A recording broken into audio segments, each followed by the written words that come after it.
뇌전증은 뇌신경세포가 일시적으로 이상을 일으켜 과도한 흥분 상태를 유발함으로써 나타나는 발작이나 의식 상실, 전신 떨림 등과 같은 뇌 기능의 일시적 마비 증상이 만성적, 반복적으로 나타나는 뇌질환을 뜻하는데 과거에는 간질이라고 불렸으나 요즘에는 뇌전증으로 불리고 있습니다. 뇌세포는 흥분과 억제라는 두 가지 작용이 서로 균형을 유지하면서 기능을 수행하는데 발작은 흥분작용이 과도하게 많아져 균형이 깨진 상태에서 나타나는 증상으로 짧은 주의력 상실이나 근육 경련에서부터 심각하고 장기적인 경련까지 다양하게 나타나며 발작의 빈도도 1년에 한 번 미만에서 하루에 여러 번까지 다양합니다. 전 세계로는 최대 10%의 사람들이 일생 동안 한 번의 발작을 경험하는 것으로 알려져 있는데 발작이 2회 이상 나타날 때 뇌전증으로 정의하며 한 번의 발작은 뇌전증으로 보지 않습니다. 신체가 하는 모든 일은 어떤 방식으로든 신경계와 연결되어 있어 신경계에 어떤 문제가 생기면 다양한 증상이 나타나며 이것이 신경질환인데 지금까지 알려져 있는 600여 가지 신경질환 가운데 뇌전증은 뇌혈관이 막히거나 터져 뇌세포에 영양소와 산소가 제대로 공급되지 않아서 뇌세포가 죽어서 생기는 뇌졸중과 치매 다음으로 흔한 신경계 질환으로 전 세계적으로는 환자 수가 약 5천만 명에 이르며 뇌전증의 평생 유병률은 인구 1000명당 4 내지 10명으로 알려져 있습니다. 우리나라의 뇌전증 유병률도 전 세계와 크게 다르지 않습니다. 질병관리청의 국가건강정보 포털에 따르면 우리나라의 뇌전증 유병률은 2009년 1000명당 3.4명에서 2017년 1000명당 4.8명으로 증가 추세를 보이고 있으며 뇌전증 발생률은 2009년 인구 10만 명당 28.7명에서 2017년 35.4명으로 증가 추세를 보이고 있습니다.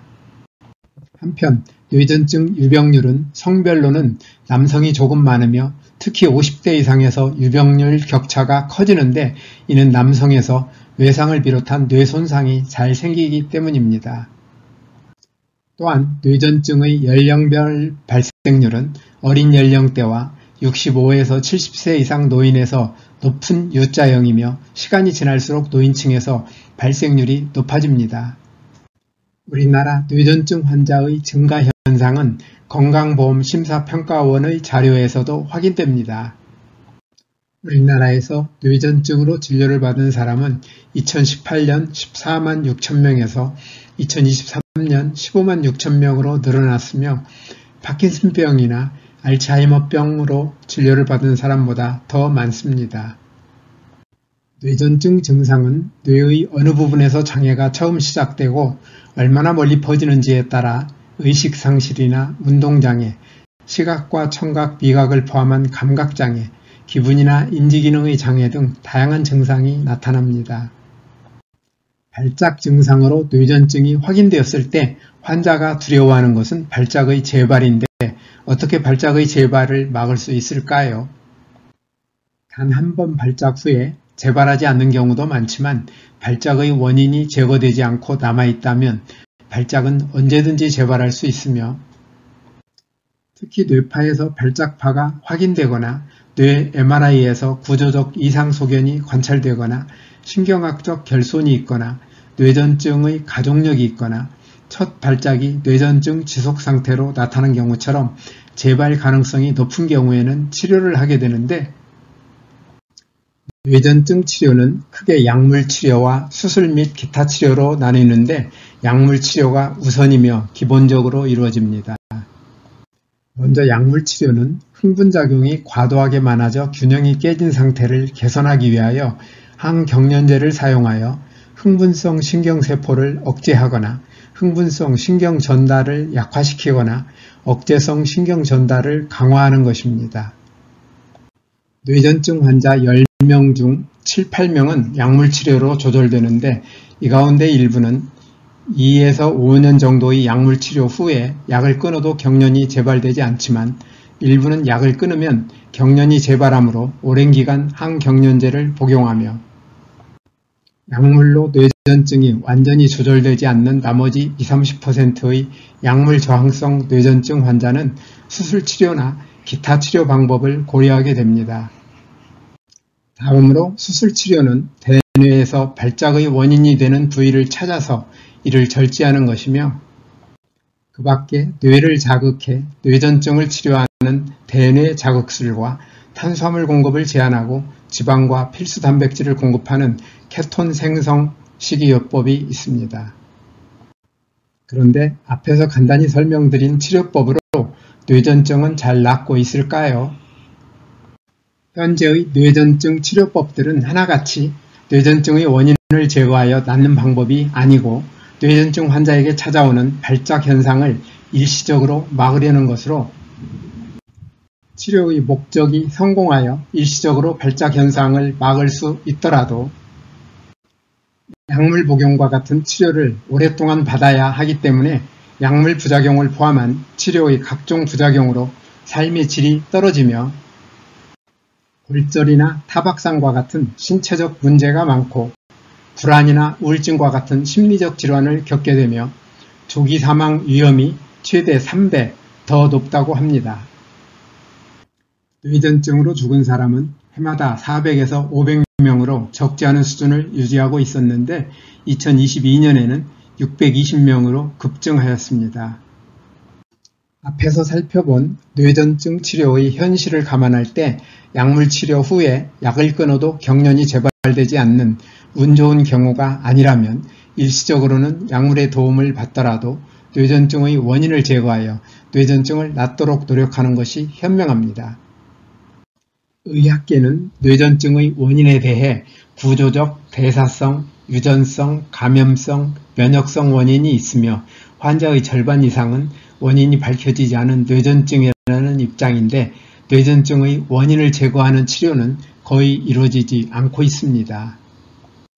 다만 세계 최고의 건강 전문 국제기구인 세계보건기구 WHO에서는 낙상이나 교통사고, 스포츠 부상 등으로 생기는 머리 부상을 예방하며 뇌졸중과 고혈압, 당뇨병, 비만을 예방하거나 조절하고 흡연과 과도한 음주를 피함으로써 심혈관 위험 요인을 줄이는 방법 등으로 뇌전증의 약 25%는 예방이 가능하다는 입장을 보이고 있고 국가건강정보 포털에서는 규칙적이고 충분한 수면과 균형 잡힌 식사, 규칙적인 식습관과 같은 좋은 생활습관이 발작 조절에 매우 중요하다면서 과음과 신체적 과로, 정신적 스트레스, 감기를 포함한 감염질환과 같은 발작 유발 요인을 줄일 것을 권하고 있습니다.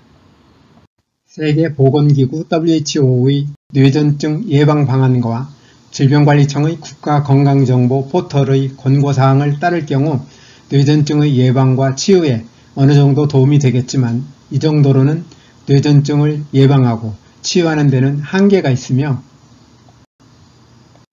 뇌전증을 예방하고 치유하기 위해서는 우리가 반드시 주목해야 할 일이 있습니다.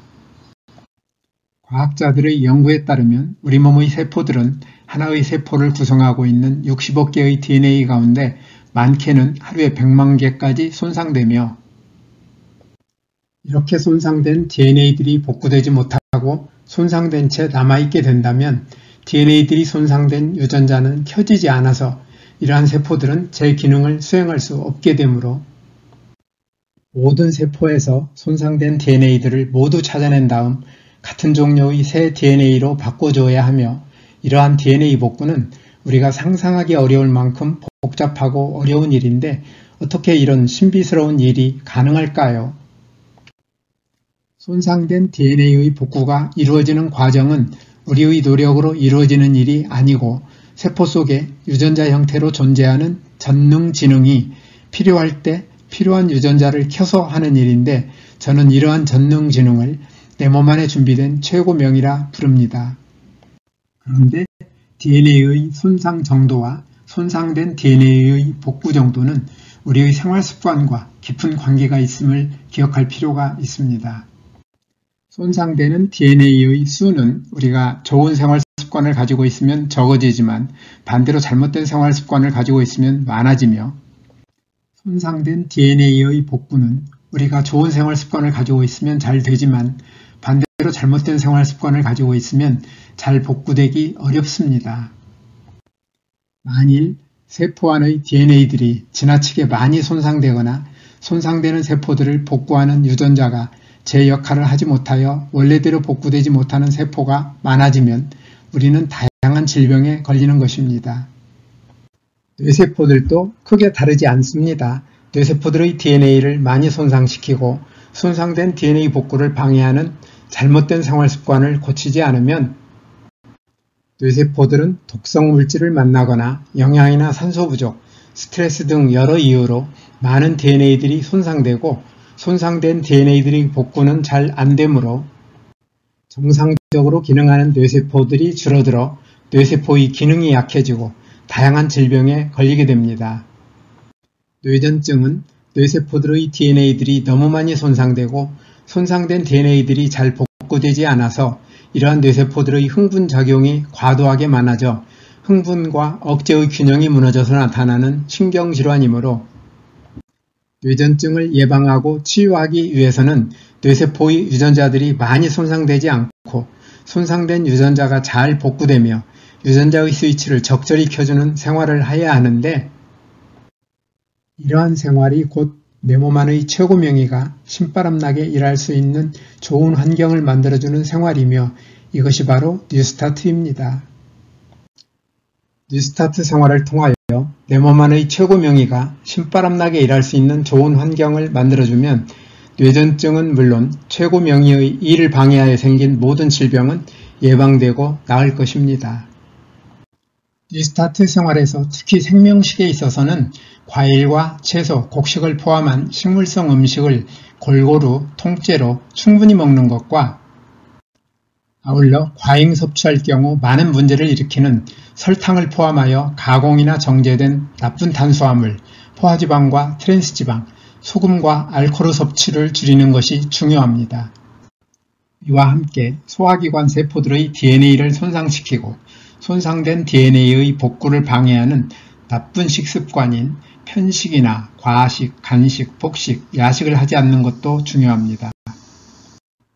또한 뉴스타트의 나머지 항목인 운동, 물, 햇빛, 절제, 공기, 휴식, 신뢰와 사랑을 잘 실천하되 규칙적으로 적절히 운동하는 습관을 가지며 물은 식사 시간과 분리하여 충분히 마시고 햇빛은 자외선이 강하지 않은 시간을 이용하여 하루 10분 정도 꾸준히 쬐도록 하며 공기는 가급적 산소의 농도가 높으며 오염되지 않은 맑은 공기로 깊이 들이마시도록 하고 특히 담배 연기나 미세먼지에 주의하여야 합니다. 아울러 손상된 몸과 마음이 잘 회복될 수 있도록 충분히 휴식하고 충분한 잠을 자도록 하며 스트레스를 적절히 해소하는 것도 중요합니다. 오늘도 끝까지 영상을 시청해 주셔서 대단히 감사합니다. 뉴스타트 생활을 통하여 늘 건강하시기를 기대하며 다음에 더 좋은 영상으로 찾아뵙겠습니다. 여러분의 소중한 의견을 남겨주세요. 구독과 좋아요 부탁드립니다.